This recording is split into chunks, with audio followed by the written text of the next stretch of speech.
स्वर्गलोक। स्वर्गलोक त्रिलोक में से एक है। पहला भूलोक, भुवरलोक और स्वर्गलोक यह मेरु पर्वत के ऊपर स्थित बताया गया है। यह स्थान देवताओं का लोक है, जहाँ के राजा इंद्र हैं और देवगण, अप्सराएं, गंधर्व, सिद्ध यहाँ निवास करते हैं। यहाँ सूर्य और चंद्रमा का तेज मंद है, क्योंकि यहाँ का प्रकाश स्वयं में दिव्य है। वहाँ का वातावरण और सौंदर्य ऐसा है कि कोई वर्णन भी नहीं कर सकता। वहाँ की भूमि स्वर्णमयी और रत्न जटित कही गई है। वहाँ की वृक्ष जो मनचाहा फल देती है, जिसे कल्प वृक्ष कहा गया है। नदियाँ शहद, घी और सुगंधित जल से बहती है।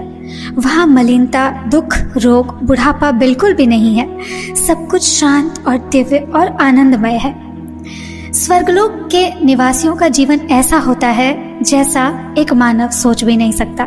स्वर्ग में वे आत्माएं रहती हैं जिन्होंने पृथ्वी पर सत्कर्म, दान, तप, यज्ञ और धर्म किया हो। वहाँ रहने वाले शरीर रहित आत्माएं नहीं होती, बल्कि उन्हें देव शरीर मिलता है, जो प्रकाशमय, अमर और पीड़ा रहित होता है। वे अमृत भोजन करते हैं और अप्सराओं द्वारा नृत्य संगीत का आनंद लेते हैं। इंद्र का महल वैजंती महल कहलाता है, जो रत्नों से बना हुआ है। इंद्र की सभा में बृहस्पति, वरुण, कुबेर, अग्नि, यम और अन्य देवता विराजते हैं। वहाँ ऐरावत हाथी, उच्चश्रवा अश्व और कौस्तुभ मणि जैसी दिव्य वस्तुएं हैं।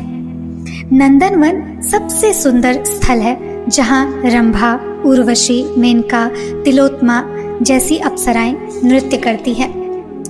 स्वर्ग स्थायी नहीं है, यह कर्म फल का भोग स्थल है, जहाँ व्यक्ति अपने सत्कर्मों के फल का आनंद लेता है।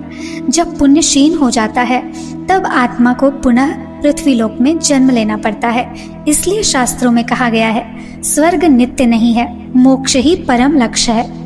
सत्कर्म, यज्ञ और दान, सत्य और धर्म का पालन, भक्ति, इन सब के द्वारा आत्मा देवयान मार्ग से स्वर्ग की ओर प्रस्थान करती है। स्वर्ग में जाने वाले आत्मा को देवदूत पुष्पों से सजे विमान में लेकर जाते हैं।